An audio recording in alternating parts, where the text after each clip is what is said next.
hermanos, tengan muy buenas tardes. Estamos comenzando con nuestro estudio en la Confesión Bautista de Londres de 1689.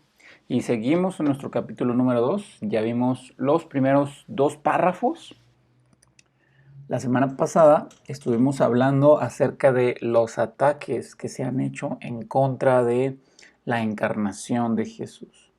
Y bueno, principalmente mencionamos 4 corrientes doctrinales respecto a la encarnación de Jesús o a la cristología. Y bueno, en el siglo III comienza todo con el arrianismo. ¿Y qué decía Arrio? Pues que Jesús realmente no era igual a Dios. No era de la misma sustancia que Dios. Era una sustancia similar, ¿no? Y el mejor ejemplo es los arrianos decían que Dios es el sol, Jesús es un rayo que emana del sol, pero no es el sol mismo. Y bueno, obviamente esto es una herejía. Al día de hoy existen arrianos en otras religiones, como los mormones, los testigos de Jehová. Algunos círculos evangélicos sostienen que Jesús no es igual al Padre, es una deidad o criatura inferior, lo cual es mentira, es una herejía. En el siglo IV el nestorianismo surgió, y bueno, ¿qué enseñaba este señor Nestorio? Pues que en Jesús sí era Dios, sin embargo, en él había dos naturalezas completamente separadas, ¿no? Entonces, si te fijas, abajo de nestorianismo tenemos monofisismo. Mono, uno. Fisos, naturaleza. El nestorianismo era dos naturalezas completamente independientes, completamente separadas. La naturaleza divina y la naturaleza humana habitaban en Cristo de forma independiente. Entonces había una parte de Dios, de Jesús, que era completamente humana, pero había otra parte de Jesús que era completamente divina, que no se conectaban la una con la otra, y como si hubiera dos personas habitando en Jesús al mismo tiempo, lo cual también era una herejía. Y de hecho al nestorianismo se le llamó difisismo, lo contrario a monofisismo. Y bueno, el monofisismo es que era una sola naturaleza en Jesús, y era la naturaleza divina. O sea, en realidad sí creían en las dos naturalezas. Lo que pasaba es que la naturaleza divina absorbió la naturaleza humana. Entonces, en algún momento Jesús sí fue humano y divino, pero al final la naturaleza divina terminó absorbiendo la humana y por eso terminó siendo solo una naturaleza. Por eso es mono, uno, fisos, naturaleza. Y el socicianismo, que ya es después del siglo XVI, ellos pues ya eran un poquito más drásticos, ¿no? Ellos dijeron: Jesús no existió antes de la encarnación. Y cuando Él nació, entonces Dios lo dotó de divinidad, del Espíritu Santo. Y cuando Él murió y resucitó, Dios le concedió la inmortalidad y lo sentó a su diestra. Pero el Hijo de Dios no es Dios mismo, no es su Hijo eterno, sino que es un ser creado en la encarnación. Cuando Él nació de María, Él comenzó a existir, ¿no? Eso es lo que el socicianismo decía. Todas estas cosas son herejías. Jesús es Dios. Jesús ya existía antes de nacer. En Jesús hay una unión hipostática. Jesús es completamente hombre y completamente humano. Sus naturalezas están unidas. El cuerpo de Jesús, el que se estaba formando en María,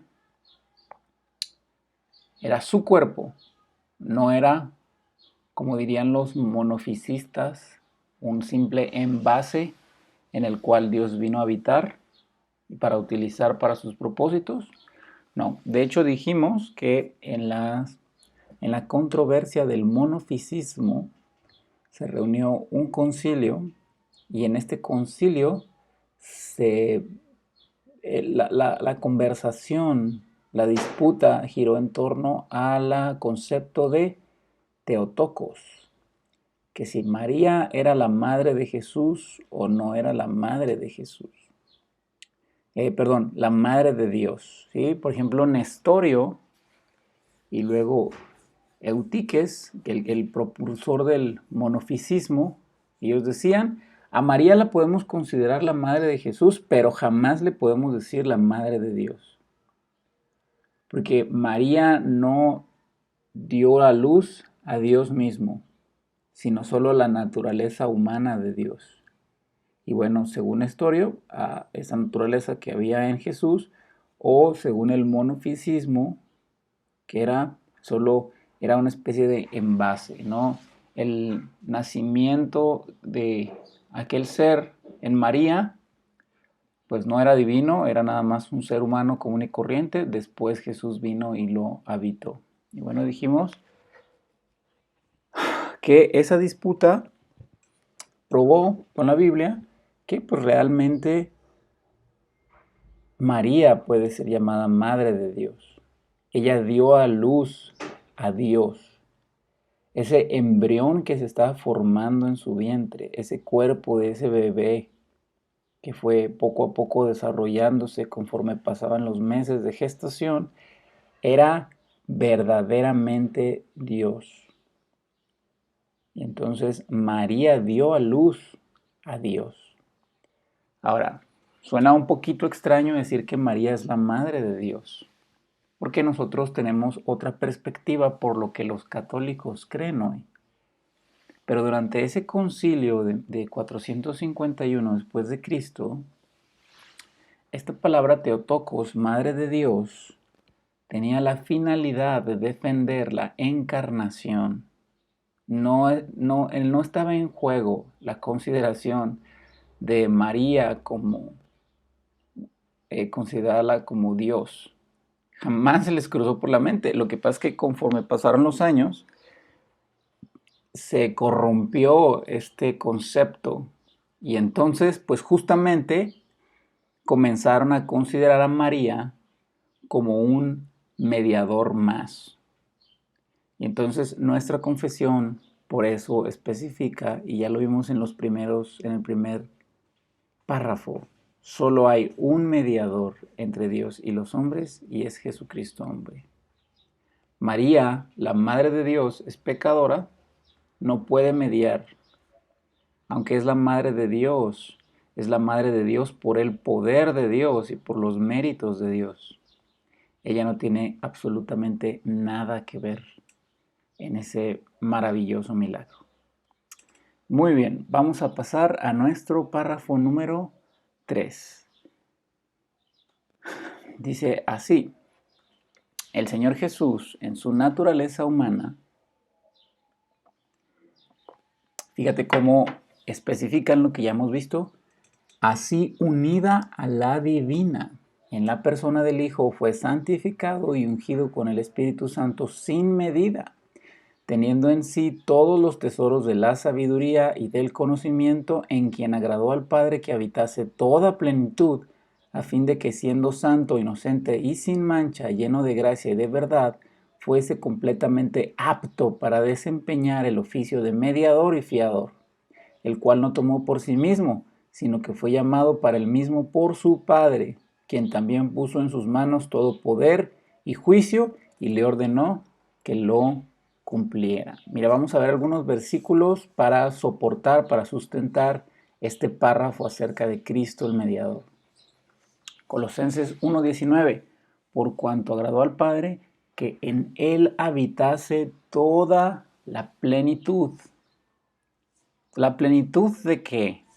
Porque también lo menciona de la misma forma la confesión, en quien agradó al Padre que habitase toda plenitud. Bueno, si tú lees Colosenses 1 vas a encontrar que es toda la plenitud de la deidad.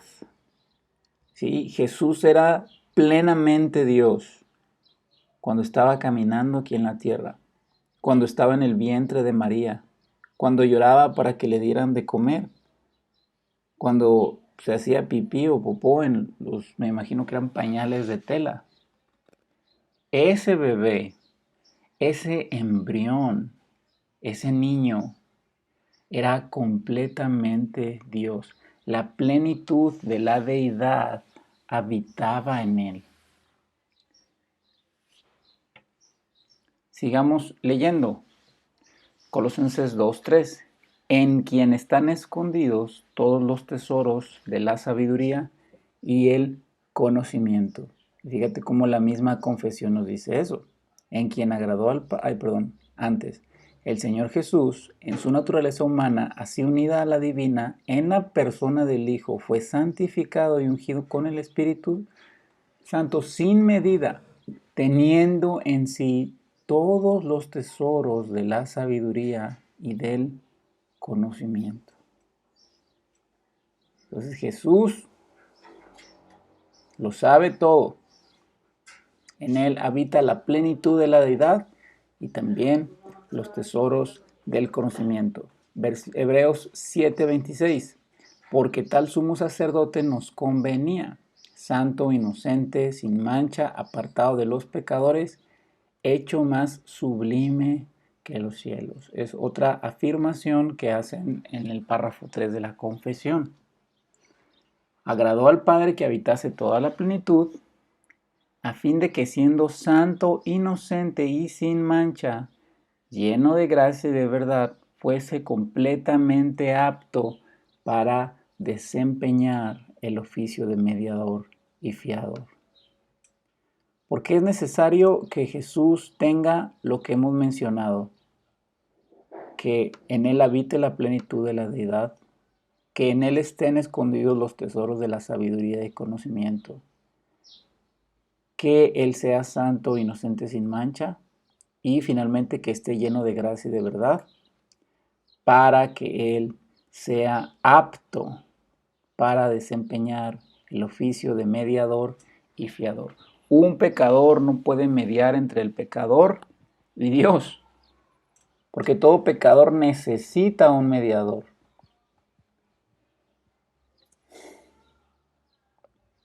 Juan 1:14, y aquel verbo fue hecho carne y habitó entre nosotros y vimos su gloria, gloria como la del unigénito del Padre, lleno de gracia y de verdad. ¿Para qué eran necesarios estos requisitos? Para poder desempeñar de manera apta el oficio de mediador y fiador, el cual no tomó por sí mismo, sino que fue llamado para el mismo por su Padre, quien también puso en sus manos todo poder y juicio y le ordenó que lo cumpliera. En un momento vamos a ver esta última parte, vamos a leer el párrafo número 4, pero ya podemos pensar en algunos versículos, como el de Mateo 28. Toda potestad, toda autoridad me es dada en el cielo y en la tierra.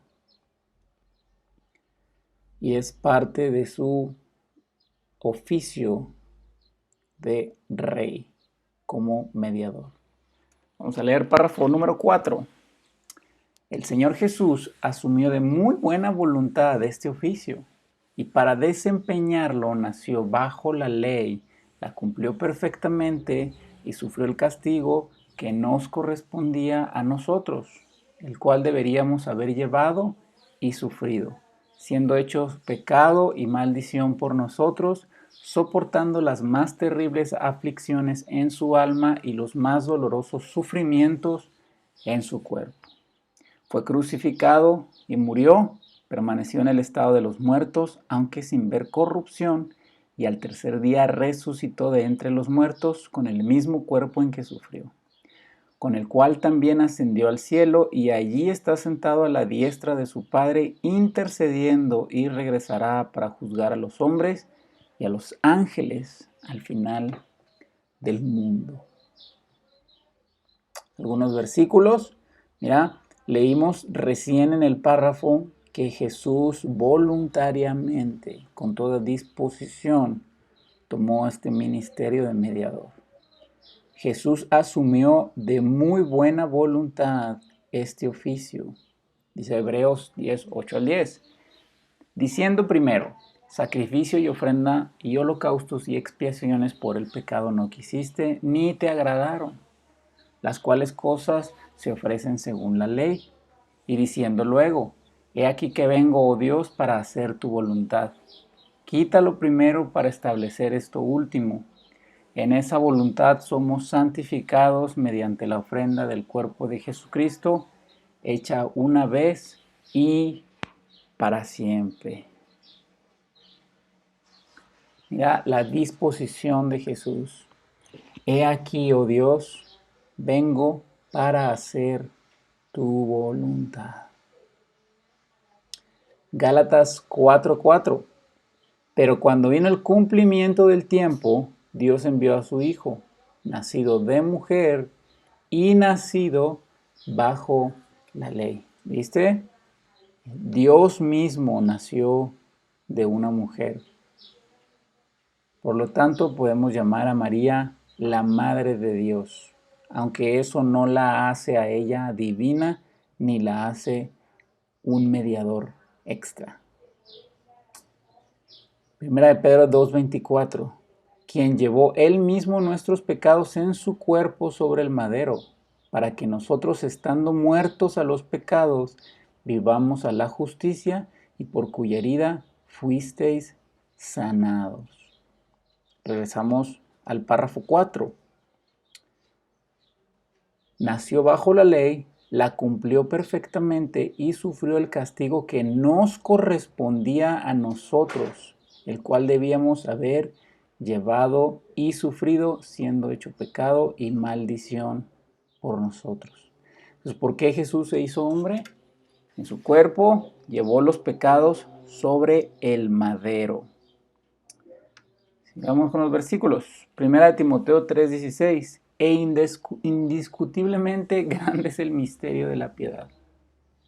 Él fue manifestado en la carne. Dios fue manifestado en la carne, vindicado en el Espíritu, contemplado por los ángeles, proclamado entre las naciones, creído en el mundo y recibido arriba en gloria. Grande es el misterio de la piedad. Dios se manifestó en la carne. Romanos 1:3, uno de mis versículos favoritos, porque fíjate, no nada más Jesús, Dios mismo, nace de una mujer, sino que nace según el linaje de David. No fue cualquier mujer, fue una mujer escogida y preparada que era una descendiente de David. Seguramente era la tataranieta de David. Pero Dios le había prometido a David, de tu descendencia levantaré a un rey que permanecerá para siempre. Cristo encarnado. Muy bien. ¿Por qué nació Cristo de una mujer entonces? Para cumplir la profecía en Génesis 3:15. Cuando Dios le dice a Eva, de tu simiente, de tu descendencia nacerá uno que derrotará a la serpiente. Por lo tanto, desde Génesis 3:15 se empieza a hacer evidente que Dios tiene un plan. ¿Cómo pudo Cristo estar hecho de carne y sin embargo estar sin pecado? Es una muy buena pregunta. Si se supone, y bueno, es importante mencionar esto, hermanos, porque especialmente en la cultura helenista, donde el evangelio fue propagado, los filósofos sostenían la presuposición de que la materia es mala, la materia está corrompida, lo único bueno es lo espiritual. Y por lo tanto, si Dios es bueno, no puede estar conformado de materia, debe ser solo espiritual. Y posiblemente sea la primer ataque, por así decirlo, la primera resistencia hacia la encarnación, el helenismo. Es decir, no, si Jesús es Dios y es bueno, no puede haberse hecho hombre, porque los hombres son naturalmente malos, porque están hechos de materia, y la materia se corrompe. ¿Cómo pues puede Cristo ser hombre y vivir sin pecado? Y bueno, la respuesta está en Lucas 1:35. El Espíritu Santo vendrá sobre ti y te cubrirá con su sombra. Por lo tanto, lo santo que nacerá de ti será llamado Hijo de Dios. Me vas a decir, bueno, ¿dónde está la respuesta? El pecado original, el pecado heredado, lo vimos anteriormente. No sé si recuerdan que hablamos de los pactos y hablamos del pecado original también. Adán era el representante de la humanidad. En Adán o todos aprobábamos en el huerto del Edén o todos reprobábamos. Y bueno, todos se saben la historia. Reprobamos. Y en Adán todos caímos en pecado. Todos somos descendientes de Adán porque fuimos originados de la unión entre un hombre y una mujer. Sin embargo, Jesús no era hijo de Adán. Jesús no fue concebido por la semilla de Adán. Jesús fue concebido en María por la semilla del Espíritu Santo. Y por lo tanto no le fue inferido el pecado de Adán, porque Adán no era la cabeza federal de Jesús. Adán no era su padre, así como Adán es nuestro padre, de donde venimos todos nosotros. Jesús vino del Espíritu Santo. Lucas 1:35 dice eso. El Espíritu Santo vendrá sobre ti y te cubrirá con su sombra. Hará un milagro en ti, María, y concebirá en tu óvulo, en tu vientre, un varón. No podemos explicar eso, es un misterio. Pero eso hizo Dios, que es experto en hacer cosas imposibles. Y por lo tanto, Cristo no nació bajo la representación de Adán, porque no fue concebido por ningún hombre descendiente de Adán, sino por Dios mismo. Y entonces, ¿por qué vino Jesús? Lo acabamos de leer en el párrafo 4 de la confesión. Para tomar nuestra carne y redimirnos. Para tomar nuestra carne, nuestra condición y salvarnos. Para instalarnos en su reino. Me encanta esto, es un escrito de Thomas Watson. Se hizo pobre para hacernos rico, citando 2 Corintios 8. Nació de una virgen para que nosotros naciéramos de Dios. Nació en la carne para que nosotros naciéramos en el Espíritu. Él se acostó en un pesebre para que nosotros pudiéramos descansar en el paraíso. Él bajó del cielo para que nosotros subamos al cielo. Para eso vino. ¿Por qué se encarnó? ¿Por qué no vino en espíritu nada más? Bueno, el Señor Jesucristo tomó sobre sí mismo carne humana, lo cual fue ordenado por su Padre, para realizar en ella la obra de salvación en obediencia como mediador.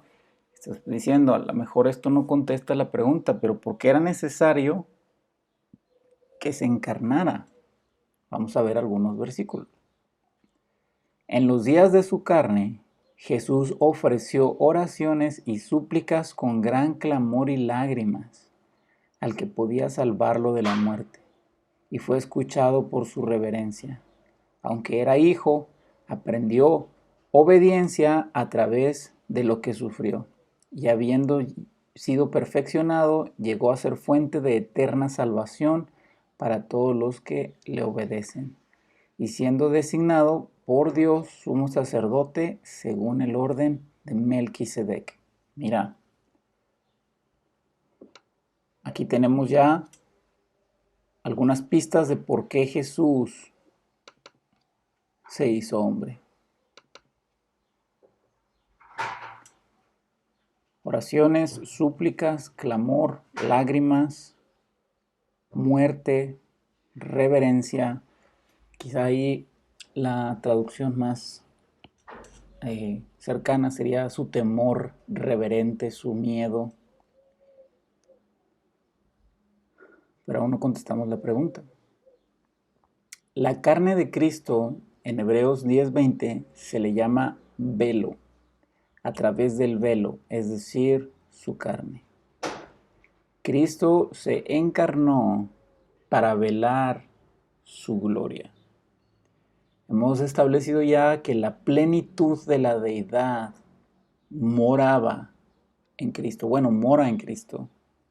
Pero cuando Él se hizo hombre y nació y estuvo aquí en la tierra, la plenitud de la deidad habitaba en Él.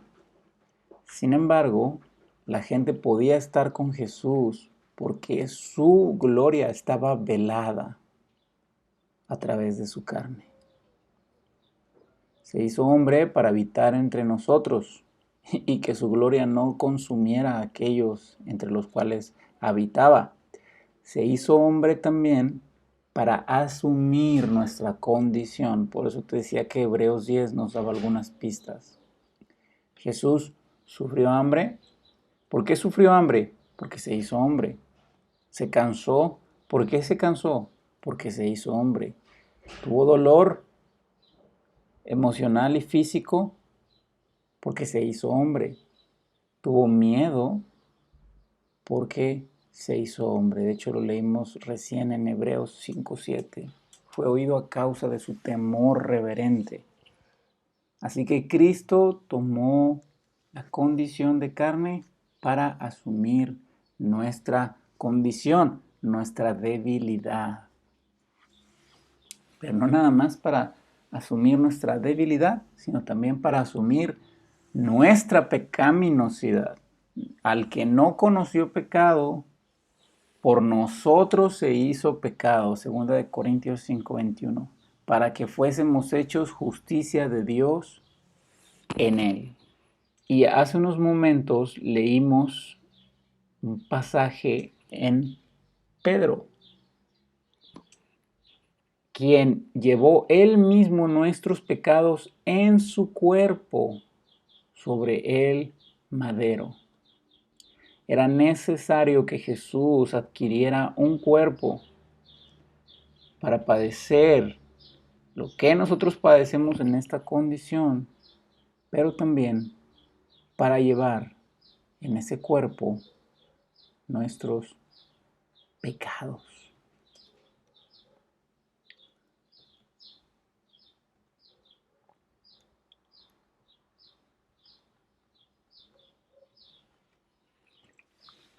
¿Por qué se encarnó también? Para nacer bajo la ley. Ya leímos Gálatas 4:4, pero cuando vino el cumplimiento del tiempo, Dios envió a su Hijo, nacido de mujer y nacido bajo la ley. Y mira lo que dice este pequeño escrito. Esta encarnación es la entrada del mediador para asumir el pacto de la ley. La perfecta voluntad de Dios que une a todas las criaturas racionales en perfecta conformidad al carácter y conducta para restablecer la relación entre el hombre caído y Dios. ¿Por qué nació de una mujer? Para nacer también bajo la ley. Se encarnó para asumir esta condición de vivir bajo la ley, de vivir bajo las demandas del carácter santo de Dios y así cumplirlas a la perfección. ¿Para qué? Para ser un mediador completamente apto. Por eso leíamos al principio en Hebreos que nos convenía tener un sacerdote puro, santo, limpio. De otra manera no podría ser nuestro intercesor. Él también necesitaría un intercesor. Cristo encarnado cumple lo que el primer Adán no cumplió. ¿Y qué no cumplió? El mandamiento de Dios, de la ley. En Gálatas lo estamos viendo. La ley nos dice, haz estas cosas y vivirás por ellas. Así también a Adán se le fue dado un mandamiento. El día que comas de este árbol, el día que me desobedezcas, morirás. Por lo tanto, obedéceme y vive. Adán no honró a Dios en el Edén, lo traicionó. Jesús entonces viene en forma humana para cumplir ese pacto, para cumplir esa demanda y así ser nuestro mediador. Y bueno, entonces, ¿por qué Jesús se encarnó? Para asumir nuestra condición, para asumir nuestra pecaminosidad y para padecer por los pecadores. En nuestra serie de predicaciones en Marcos vimos estos dos pasajes. Bueno, este pasaje, hoy estoy citando Mateo, pero también lo encontramos en Marcos. Tomando Pedro y a los dos hijos de Zebedeo, comenzó a entristecerse y a angustiarse en gran manera. Entonces Jesús les dijo, mi alma está muy triste hasta la muerte, quedaos aquí y velad conmigo. Y yendo un poco adelante, se postró sobre su rostro y orando y diciendo, Padre mío, si es posible, pase de mí esta copa, pero no sea como yo quiero, sino como tú. Y 46, cerca de la hora novena, Jesús clamó a gran voz diciendo, Elí, Elí, lama sabactani. Esto es, Dios mío, ¿por qué me has desamparado? Si te acuerdas de esa predicación, o bueno, tal vez nunca la escuchaste, pero hemos explicado que Cristo sufrió los terrores del infierno en su alma. Él no fue personalmente al infierno cuando murió, pero sí el infierno vino a su corazón cuando estuvo en Getsemaní. Inundado de angustia y de dolor, completamente abandonado y rechazado por el Padre. Jesús fue rechazado para que nosotros no seamos rechazados. Jesús fue destruido para que nosotros no seamos destruidos. Jesús sufrió los horrores del infierno para que nosotros no los suframos. Jesús llevó una carga y un peso tremendo. Dolores eternos que debíamos pagar en el infierno, los llevó a la cruz y los sufrió en nuestro lugar. Algunas veces nos sentiremos solos, pero nunca experimentaremos la soledad de Jesús. Porque aunque a veces nos sentimos solos, Dios siempre está con nosotros. Jesús no. Jesús fue completamente desamparado por el Padre. Pero con este sufrimiento aseguró nuestra salvación. Jesús sabe lo que es verdaderamente decir, el Padre me abandonó, se apartó de mí, me dio su espalda. Así que Jesús se encarnó para llevar nuestro sufrimiento, para padecer en nuestro lugar. Y finalmente se encarnó para juzgar. El juzgar, el juicio es parte de su oficio como rey. Romanos 14, 9 al 10. Porque Cristo para esto murió y resucitó y volvió a vivir, para ser Señor así de los muertos como de los que viven. Pero tú, ¿por qué juzgas a tu hermano? ¿O tú también? ¿Por qué menosprecias a tu hermano? Porque todos compareceremos ante el tribunal de Cristo. Segunda de Timoteo 4:1. te encarezco delante de Dios y del Señor Jesucristo, que juzgará a los vivos y a los muertos en su manifestación y en su reino. Y uno de los pasajes que quizá es más severo respecto al juicio es Juan 3:19. Esta es la condenación. Recuerda, una condenación viene después de un juicio. Que la luz vino al mundo y los hombres amaron más las tinieblas que a la luz. ¿Sabes cuál es el peor pecado? A veces como cristianos nos hacemos nuestros prejuicios y pensamos que el homicidio, el adulterio, pecados sexuales, de cualquier tipo de inmoralidad, pero realmente es rechazar a Jesús. Por eso Juan dice, esta es la condenación. Que Dios se encarnó y tabernaculizó entre nosotros, puso su hogar entre nosotros y lo rechazamos. Los hombres lo rechazaron porque sus obras eran malas, porque amaron más las tinieblas que a la luz. En este crimen se basa en gran parte el juicio de Dios. Sí, en que rompieron su ley eterna, pero no solo eso, que despreciaron sus gracias. Y hermano, hay un gran error que a menudo se dice en los círculos cristianos, como intentando disculpar a Dios. Es que Dios no juzga a nadie, Dios no condena a nadie. Ellos solitos se condenan. No, el que condena es el juez y Dios es el juez. Y sabes que Él sí condena y juzga con justo juicio. Y se deleita en condenar el pecado y destruirlo en el infierno. Porque Él ama su gloria y aborrece el pecado. Así que no intentes suavizar el juicio de Dios. No tienes que defender a Dios. Sí, Dios sí condena. No tenemos que disculparlo diciendo, no, es que Dios no te condena, tú te condenas con tus propias acciones. No, sí.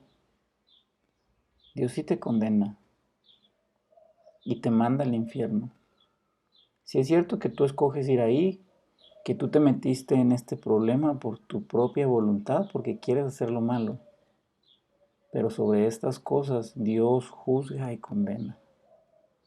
Porque como mediador, Él es el Rey que volverá para juzgar al mundo y a los ángeles. Y de hecho Jesús dijo en su encarnación, en su ministerio terrenal, yo no los condeno, sino mi palabra, porque Él vendrá y juzgará tal condenación bajo esta premisa. Vine al mundo, pero ustedes amaron más las tinieblas que a la luz.